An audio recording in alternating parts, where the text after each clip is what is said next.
Where are we going? We're going to BBC Radio Sheffield. That's right, we're going to BBC. We are going to BBC Radio Sheffield now to talk about the film and the exhibition.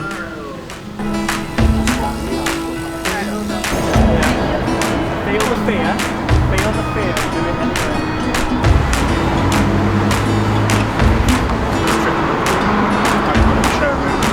That kind of stuff.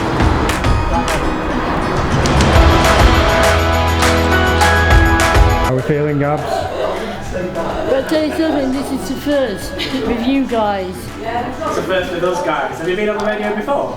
No. First with everyone. Yeah. Come take a look, guys.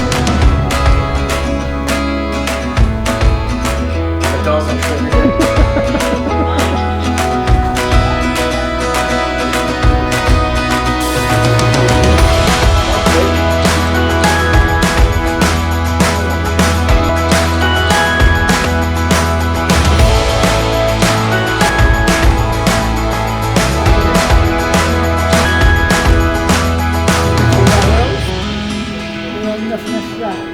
Nice. Oh, nice combination. What about you, Lydia?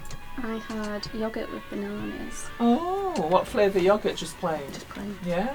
On this microphone. Do you want me to move it a bit? Yeah, try that. Is that better? Yeah, that is better actually. We'll leave you there. Here we go. Thanks for coming in, all of you. Oh, it's exciting. Thank you. Chesney Hawkes and the one and only BBC Radio Sheffield. You with Paulette Edwards. And were you ever lucky enough to go on one of those exchange trips at school where students from another country come to your school and then you go to theirs and sometimes you have to speak French or German or whatever? Well, a Sheffield charity's done a version of that and made a documentary about the experience, which is being screened this weekend at the Showroom Cinema. The charity's Work Ltd, which supports adults with learning disabilities with skills and occupational training, and last year they supported 4 of their students to go on a cultural exchange trip to Japan, where they experienced Japanese culture, got a taste of Japan's special educational needs schooling system, and Lydia and Gabs, I was saying Gabrielle, I was giving it a full name, but it's Gabs, isn't it? Went on the trip and have also been involved in filming and editing the film, and I've also got Callum Weir. He is one of the tutors from Work Ltd with me in the studio as well. So can I start with you, Callum? What was the background behind this trip then? Why was this such an important thing to do? Well, to begin with, we had a family come to us who were unable to get support from Sheffield City Council. They were from Japan, so they joined us for 6 months. And then after they had gone back to Japan, the idea came, do you want some of your students to come out?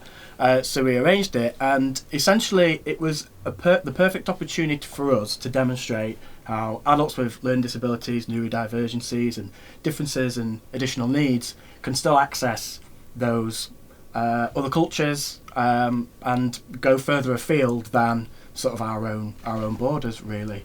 And it was really important for us to experience how other places look after adults with learning disabilities and differences, and how it's similar to here as well. Wonderful. So let's talk to you then, Gabs and Lydia. How did you feel about the trip, Gabs? Let me ask you first.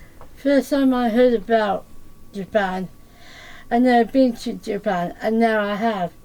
And that's a wish come true. What did you like about it then? What was good about it? It's totally different, and some things got you when you saw it. So what kind of things did you like then? We liked Nara, we liked soccer.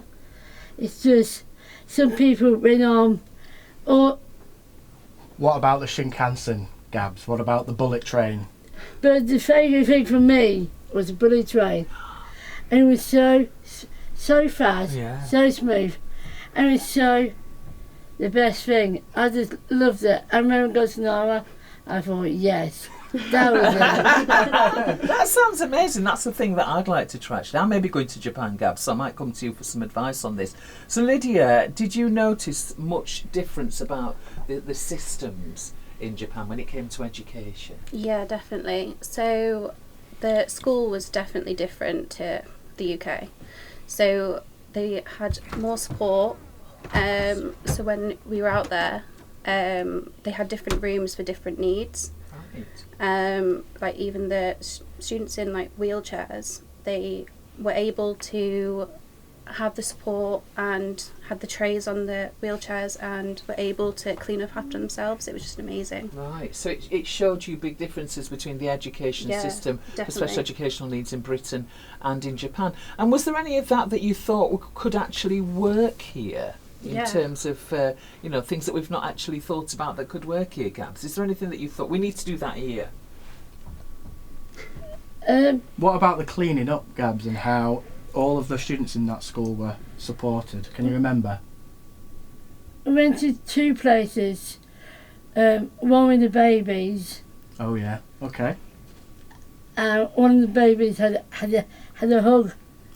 So the Down syndrome. So we went It was a Down syndrome place. We went to a Down syndrome cafe, and all the families were there to engage with one another and support one another, because this was a very new experience for them, and they kind of supported one another, and that was supported by the council and the local councils providing that space for those families, and it was fantastic, wasn't it? So no equivalent for that in Sheffield then in England, would you say, Lydia, that you've seen, that you've got experience of?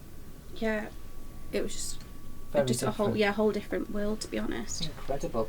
You also visited a shop that employed adults with learning disabilities. We talked about the Down syndrome baby cafe. Yeah. What did you see there then? What was that like, Lydia? The shop. Your shop, It was basically, I was not expecting it. Because it was similar to our shop here. Yeah. So they did like the retail part like us, but then they also had like the bakery side. Right. So it was just amazing. Some new ideas coming out of this, which is really interesting. So you decided to make a documentary. Why was that, Callum? Well, we wanted to document the experience anyway, so we have our studio, Work Ltd studio, where we make YouTube videos and things, and with this opportunity it seemed like we have to go out and film this experience.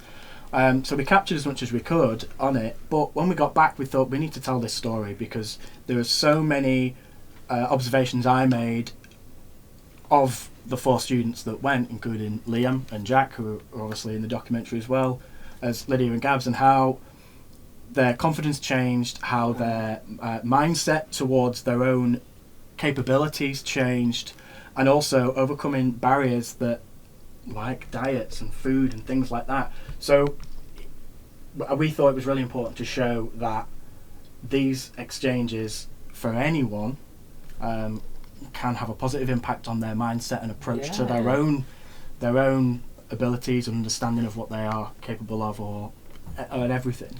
And we think the documentary's caught that.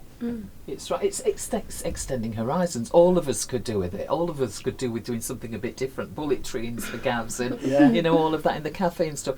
So BBC Radio Sheffield, we're talking to some wonderful people from Work Ltd. So I've got Lydia and Gabs. I've got Callum, who works for the charity. This film then is called Work Ltd Conquers Japan, being screened at the Showroom Cinema this Saturday. You've got some special visitors from Japan as well coming along, haven't you? We have. So we have got a local contingent joining us, but also we have the exchange family. So we have Justin, who joined us, who has Down syndrome. He's going to be there with his brother and his parents, Nigel and Ayumi, who were they were the ones that really supported us with all these amazing, unique experiences. Right. So they're going to see what we caught and the impact that it had on the large screen. It's we can't wait to welcome them. So powerful. So Gabs, was there anyone you met in particular that you really liked? It's where Justin introduced us at his school. That made a difference. Yeah. Just meeting different people from a different country, a different school, and just absorbing all of those experiences. Is there anything from this that you think could actually be implemented, Lydia, that could actually work in Sheffield? And maybe I should ask Callum that question as well. Callum?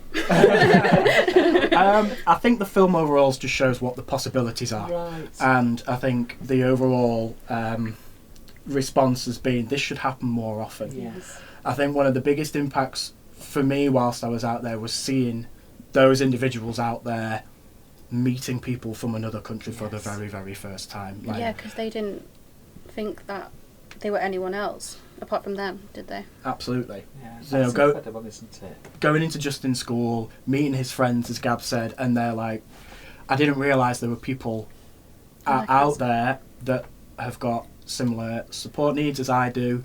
This is amazing. Look at what they've achieved. Maybe we could do that. Yeah. And it's something that I'm quite passionate about in continuing and getting other, not just Japan, but other countries, like, can we support, how can we encourage other places like Work Limited to do these it's exchanges. It's a two-way street, isn't it? Because they're learning from you, you're learning from them, and like, as you said, it's thinking outside the box and getting them to, you know, give of themselves and give of their experiences and their I don't know, challenges that they've faced and gone beyond that, and then you can get a result from that as well. Yeah. So there's a supporting exhibition as well, isn't there, to this film at Sheffield Hallam's new Langsett building. What's that all about then?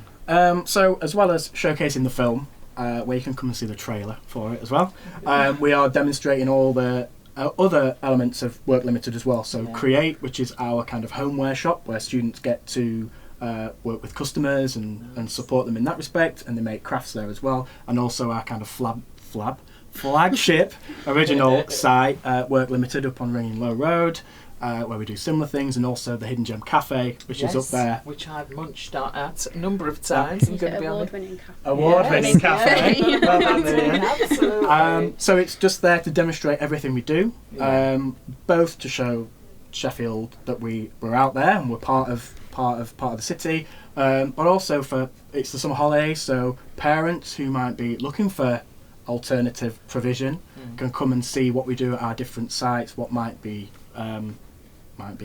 appealing to them and their families. Because that's a massive challenge, isn't it? Just making those connections, becoming an expert in your young person, your child, and what they may need, and that's part of what a parent has to do, isn't it? Absolutely. So Work Limited, then, you do lots of things, you know, things that you've just mentioned there. Are you looking forward to seeing yourself on the film then, Gabs? Well, basically, I can't wait the outcome of it all. Yeah, it's going to be fantastic. The Oscar nominations are going to be out, Gabs, as well. Of course, there will be. What a great idea, and it's great that you've invited us to come and see it. So just remind us where it's going to be again, then, Callum. So it's at the Showroom Cinema on Saturday, the 8th of August. We have a screening 10 while 12 in the morning, where all of the students from Work Limited and their families are going to see it, and our guests. You can get tickets for that at the exhibition at the Langsett building. But we also have the afternoon screening, which is part of the Showroom Cinema's Play Festival, from 1:30, and for both of them, tickets are only £5, and both come with a Q&A, so you get the opportunity to hear other behind-the-scenes parts to this experience, but also ask the 4 students that are part of it any questions about their experience. That sounds great. Oh, you're going to be stars. Callum, Lydia and Gabs, thank you so much for joining us. Their documentary Work Limited Conquers Japan is at the showroom, as Callum said, Saturday the 8th, and you can get tickets showroomcinema.org.uk. Thanks for popping in to see us. Thanks for having us. Thank you. Yeah, and well done. Thank you. One of those people. There you go. Well done, guys. That was brilliant. Being on the radio, Gabs. Fantastic. Yeah. Well done. Thanks for having us. Oh, it's a pleasure. Anything else we can do to help you, do let me know. Oh, yeah.